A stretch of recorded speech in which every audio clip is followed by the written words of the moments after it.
Interlude 6. Ovette.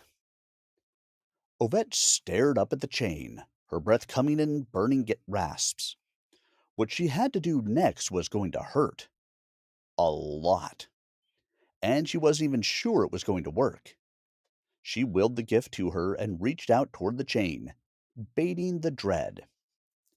Nothing. The enormous links in the chain were still. Even the carved sigils and glyphs were silent. No evidence of life or sentience. "Come on!" Ovette screamed, slamming her fist against the obsidian material. "I'm here! Take me!" Pressure thudded against her temples. The voices in her head screamed in concert with her own, telling her what to do next, what her purpose was, who she was to save, how she was about to die. "Shut up!" she screamed, directing her frustration to the presence she felt beside her, hands aching from pounding the unyielding chain. The voices fell silent, or as silent as they could be, dulled from a cacophony of noise to a dull hum. This gave her room to think, room to breathe. Ovette raised Cal's broken blade. Much like the chain, the material absorbed the light in the room rather than reflecting it. Her arm shook as she held it forward. The hilt was heavier than what remained of the blade. She thought back to her blade work lessons with the Lord Inquisitor, how he'd insisted that she learn to defend herself without the gift. She'd studied and practiced with a variety of weapons before finding her preference. And although Cal's blade was shorter than what she was used to, the offset balance made it awkward to handle. This shard was hardly a weapon at all. For a moment, she wondered how Cal was able to accept such a disadvantage. But she quickly pushed the thought aside. Cal had always been at a disadvantage, and yet he threw himself into danger without ever thinking about himself. It was one of the things that made him who he was. Reckless.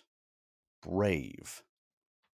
Her stomach lurched as something snapped tight against her chest, and white-hot agony ran through her as an ethereal chain yanked itself taut. The room shook as the runes etched into the chain's links flared to life. Painful memories of Igni and Yundis filled her. Old memories of loss and fresher memories of purpose that were now tinged with betrayal. Bearing the pain as best she could, Ovette swung the blade shard of the chain, throwing herself into the strike. The blade bounced off, leaving no scratch, no mark, or any indication that it had connected with the godly metal. The ethereal chain in her chest pulsed with a fresh wave of heat, and she fell to her knees, her essence draining through the ghost-like links. She scrambled forward and hacked at it again and again. There was no form or method to her strikes. She struck hard with both hands on the hilt, thrust as if the blade shard were a fencing tool, and even flipped the weapon around and stabbed in a wild frenzy. But it made no difference. For her, like so many other Udens who had tried the same, the chain was unyielding to her assault. "No, please!" She collapsed to her knees, her body screaming in pain. "Ovette?" Cal's voice came from behind her. The panic in her stomach flared. She tried to bring up the blade shard to defend herself, but her limbs refused to respond. Cal stepped closer, his gait strange, hesitant almost. "Ovette," he said again, his voice wavering as if on the brink of collapse. Ovette noted the lack of corruption in his eyes as he drew closer, the redness in his cheeks, and the trail of tears. "Shay, is she?" she croaked. Cal turned his head away. Ovette didn't push further. She didn't have to. In a sickening sort of way, this made sense to her. The chain hadn't wanted anything to do with her when she'd first arrived in the room. Not until it knew it was the real her. With renewed effort, she held his blade shard out to him, arm shaking. The voices in her head whispered, trying their best to comfort her and divert some of the pain away. Cal took the blade without meeting her gaze, his blackened fingers loose around the hilt. It didn't take long for what remained of the fire within him to ignite and for the hilt's leather wrapping to crack under his grip. Gift flared and the stench of burning flesh filled the room as Cal seized the ethereal chain. His arms shook against the effort, but no cry escaped him. The voices in Ovette's head grew excited with the anticipation of release. In one deft movement, Cal sliced through the ethereal chain and coiled the remains around his forearm, pulling it tight as the entity controlling it squirmed for release. Ovette reeled backward, hitting the floor hard. She looked up just in time to see Cal drive his blade shard into the closest link of the giant chain. The smell of searing flesh intensified, assailing her senses, too potent to ignore. Cal's scream tore through the chamber. He twisted his body against the hilt and slammed his free hand down onto the other as he pushed. Ovette scrambled and pressed her hands to his back, channeling her gift into him. With a final cry, Cal wrenched the blade through the chain, stumbling as the shard was cleaved free. For a moment, the air stilled, the now two halves of the chain hanging in the air, as if suspended, frozen. Cal's heavy breathing the only sound to fill the silence. Then, with a concussive blast that catapulted them both across the room, Gift exploded out of the chain. Ovette rolled along the hard stone floor, pain erupting in her shoulders and elbows. Cal, on the other hand, smashed into the far wall with a hard, sickening crunch before collapsing. The room fractured as the severed chain whipped and lashed like a dying beast, colliding with the walls and ceiling. Chunks of rock rained down as Ovette pulled herself over to Cal. He held the remnants of his sword in his hand, the blade shattered and broken, only the hilt remaining, his fingers slack. "Cal, get up!" She clutched at his body, not daring to risk further injury by moving him too much. "Please, get up! We need to go!" She placed her ear to his chest, but heard nothing save the thunder of falling stone around her. No wisp of breath, no murmuring heartbeat. Nothing. Ovette beat her bloodied and bruised hands against his chest as the world shook itself loose behind her. Then she stilled, cold realization halting the well of tears behind her eyes. The chain was broken. The job was done. Perhaps it was better if they both perished here. She wouldn't have to be the gifted anymore, and he wouldn't have to.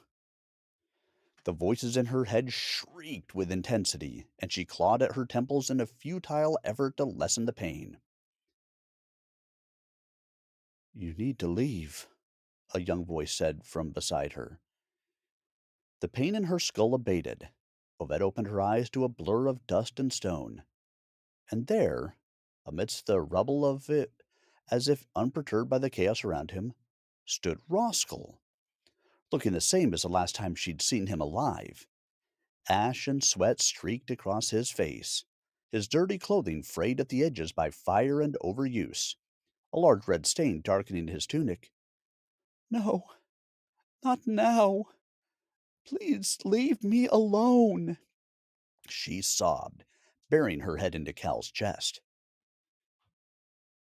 "Death is not your fate. Not today, Gyfted. Come." Roskell's voice echoed as if spoken from far away. "What about him?"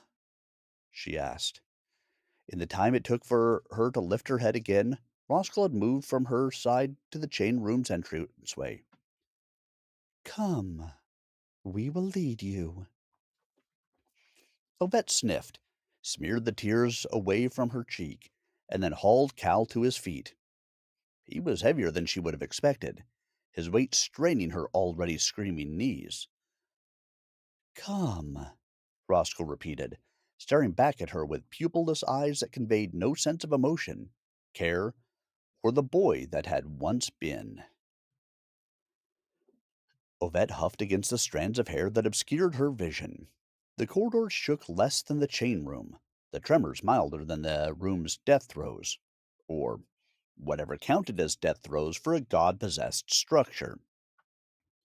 Cal's full weight pressed against her shoulder, his feet flopping as she tried her best to move with urgency.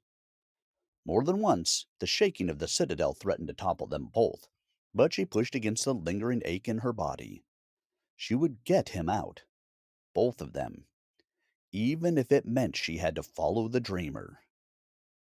Even now, years after her gift first manifested, Ovette didn't fully understand what the dreamer was. In many ways, it reminded her of the dread, but its energies felt less intense, more distant, muted almost. It was a presence she'd always felt, ever since she was young. The headaches, the constant feeling of being watched, the voices that whispered to her as she'd stared up at Igny's chain. Her gift had given her more than just power or duty. It had opened the gateway for the dreamer to communicate with her, to guide her on her journey to becoming the gifted.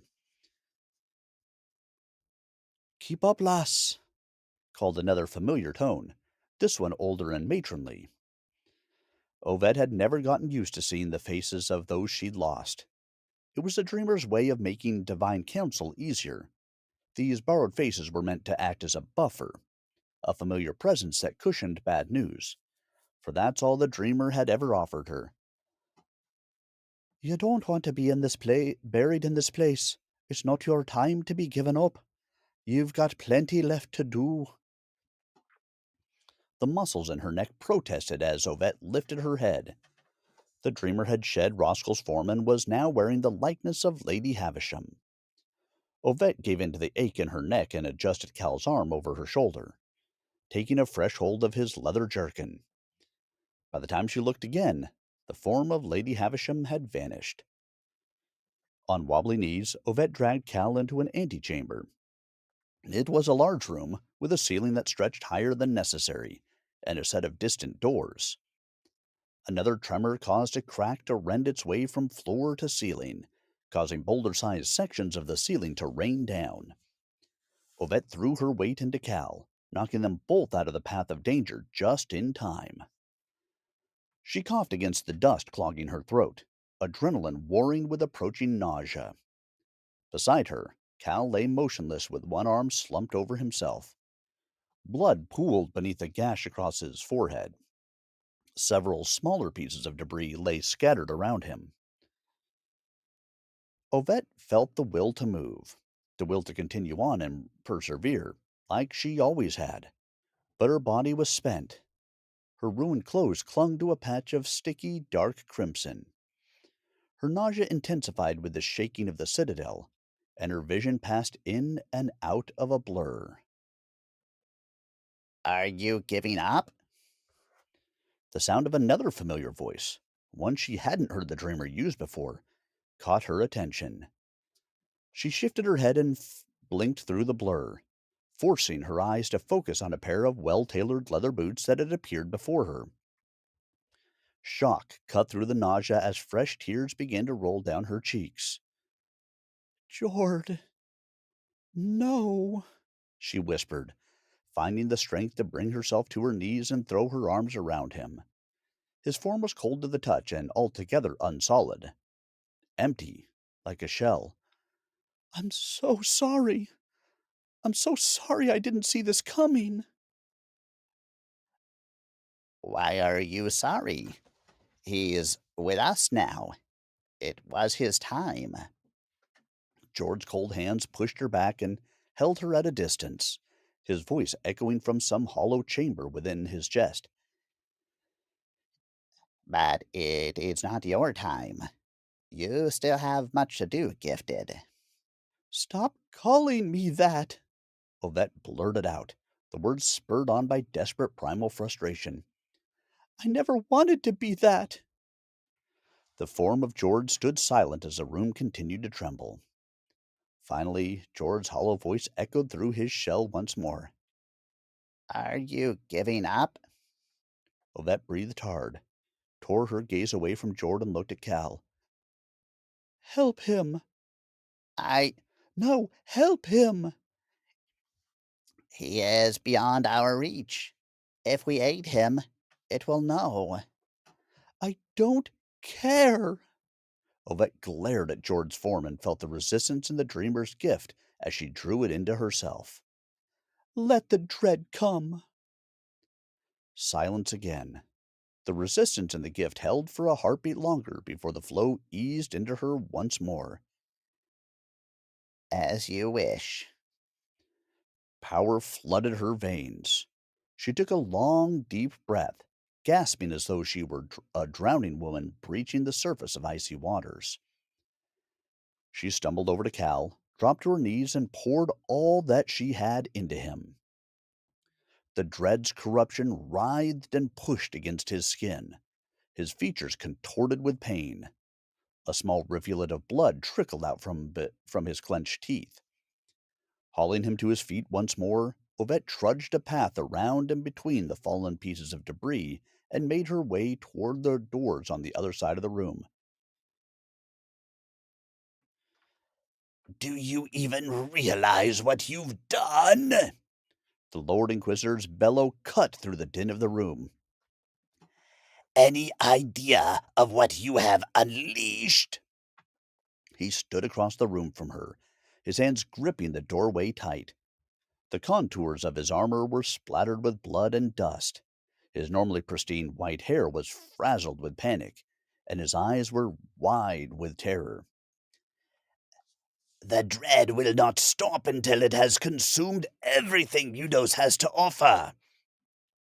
You and that whelp have doomed us all.